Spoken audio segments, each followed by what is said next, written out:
ربي جل الله ما في قلبي غير الله نور محمد صلى الله لا إله إلا الله. Assalamualaikum warahmatullahi wabarakatuh. Waalaikumsalam.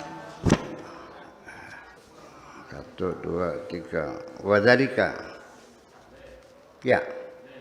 Bismillahirrahmanirrahim. Wadzalikal ba'd. Walladzi kana al-hajatu qa'imatan litanbihihi. Yang dimaksudkan dengan sebagian dari orang yang beriman itu adalah yang dimaksudkan adalah orang-orang yang perlu diperingatkan ya. Jadi sebagian dari mereka itu ada yang perlu diingatkan. Ila anna hadza huwa tariqun nifaq wal munafiqin, bahwa cara-cara seperti itu adalah caranya orang-orang munafik. Caranya orang yang munafik dan cara-caranya cara-cara kemunafikan. Wa ada taswirin nifaq wal munafiqin tilka suwar ar-raziyati al-munaffirati al-baghidah. Ya, setelah dijelaskan kepada mereka kemunafikan itu seperti itu, yang sangat menjijikkan, ya, sangat sangat buruk rupa dan sebagainya.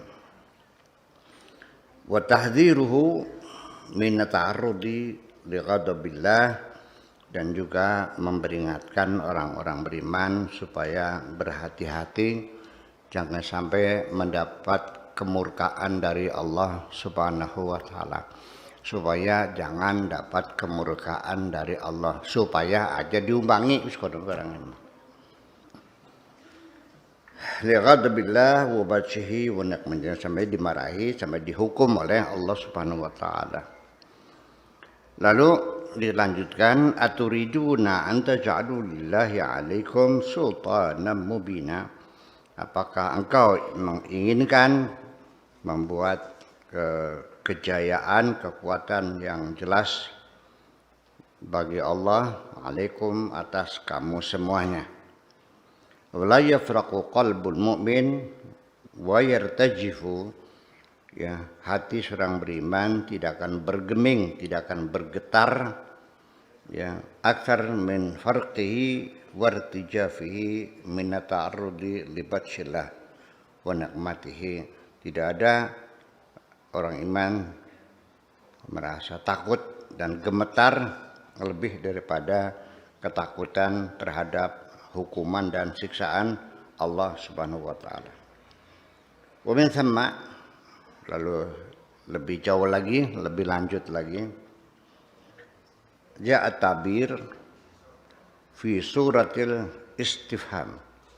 Lalu setelah itu ayat ini dilanjutkan dalam bentuk tanda tanya, bentuk istifham, yaitu bentuk pertanyaan.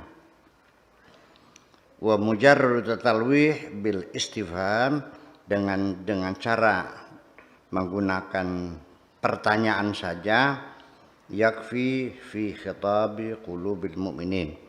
Dengan pertanyaan saja itu sudah cukup untuk menyampaikan pesan kepada hati orang-orang yang beriman. Kalau kamu memang hatinya sensitif, hatinya perasa, ya saya kira dengan pertanyaan saja sudah cukup,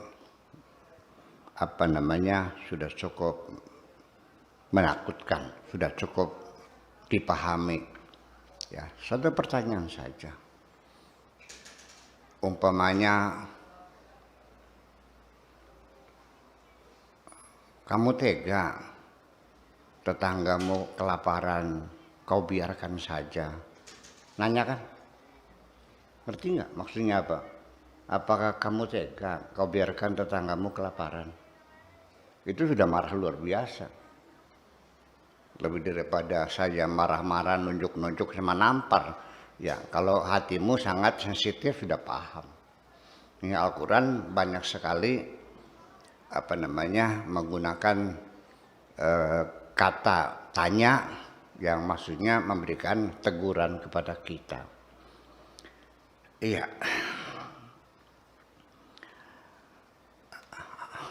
Afala yatadabbaruna al-Qur'an am ala qulubihim aqfaluha. Ini pertanyaan.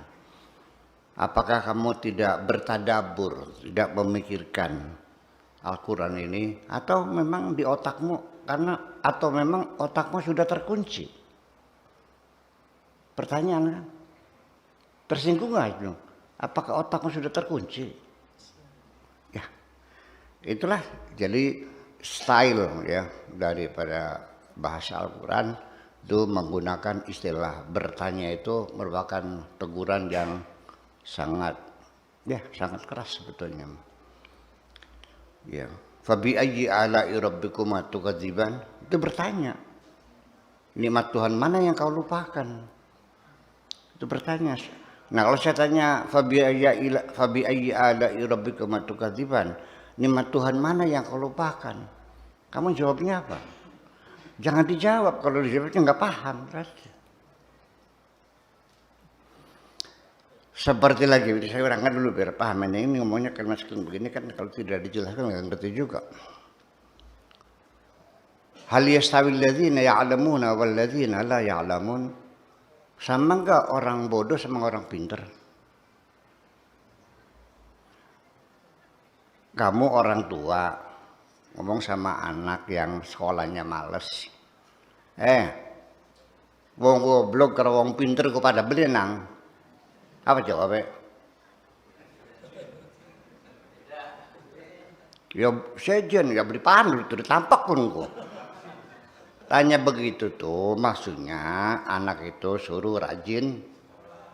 Paham deh. Ya Pak, mulai besok saya rajin gitu baru ngerti. Ya sejen dipadok, ya goblok ditampak sih sambil paham. Jadi itulah kita dalam berkomunikasi. Ini kan firman Tuhan. Jadi kamu harus punya di setel. Begini maksud saya. Kita baca buku hukum. Ya otakmu disetel. Ya segala macam persepsi, konsepsi, terminologinya setel hukum. Jadi semua kalimat-kalimat yang dipakai juga adalah bahasa-bahasa hukum. Paham nggak? Kalau bacanya buku sastra, ya disetel dulu. Nanti bentar lagi baca gelombang cinta, ya disetel dulu dengan otak sastra. Kalau enggak sih ngomong apa sih bocah mutu-mutu sih. Wah, kok kasih kudu mesti sabar demenane ke wah boleh paham. Ya, paham ya? Itulah kira-kira itu. Kalau baca buku agama, ya disiapkan dengan otak disetel dulu, diinstal dulu, pasang dulu. Kalau perlu pakai piranti eksternal biar paham. Jangan otaknya masih otak agama yang dibaca karya sastra. Di situ dalam gelombang cinta lalu dia pun kupluk erat-erat ya dan sampai terasa dengus nafasnya yang hangat di telingaku. Ngomong apa coba jorok mengkono mas yang kiai ngomong konon dia beli paham marane. Itu kira-kira ini maksudnya bahwa cukup dengan tanda tanya, dengan pertanyaan, dengan sindiran saja. Bahkan justru sindiran itu lebih menyakitkan ya daripada daripada kamu goblok, kamu bodoh. Jadi saya aku beli paham loro tambah loro papat kok. Cek hitungan loro tambah loro beda. Kan ngecek. Daripada kamu goblok kamu tolol mah. Cang loro tambah loro beda. Iya, yang jawab 4. Cek gua tuh serawat enggak sisisan. Itu namanya berkomunikasi semacam itu. Apalagi kalau lebih dalam sudah tidak dengan ucapan saja. Melihat sorot mata orang itu sudah paham. Melihat cara orang melihat kita juga kita tidak paham bahwa orang itu nggak suka. Ya udah, kalau keberadaanmu di situ tidak disukai, ya sudah, segera kau tinggalkan saja. Kalau mereka lebih nyaman tanpa kamu, ngapain kamu tinggal di situ?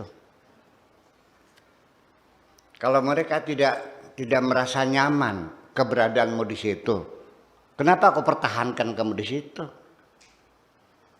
Ya, bumi Tuhan luas kok. Kalau orang itu lebih senang tanpa kamu, ngapain kamu nongkrong di situ? Dia tahu diri aja lah. Sudah, assalamualaikum, goodbye. Tinggal itu aja kok. Nah, itulah makanya ini yang dimaksudkan bahwa Tuhan memperingatkan kita supaya mewaspadai orang-orang kafir itu, enggak main-main, itu maksudnya.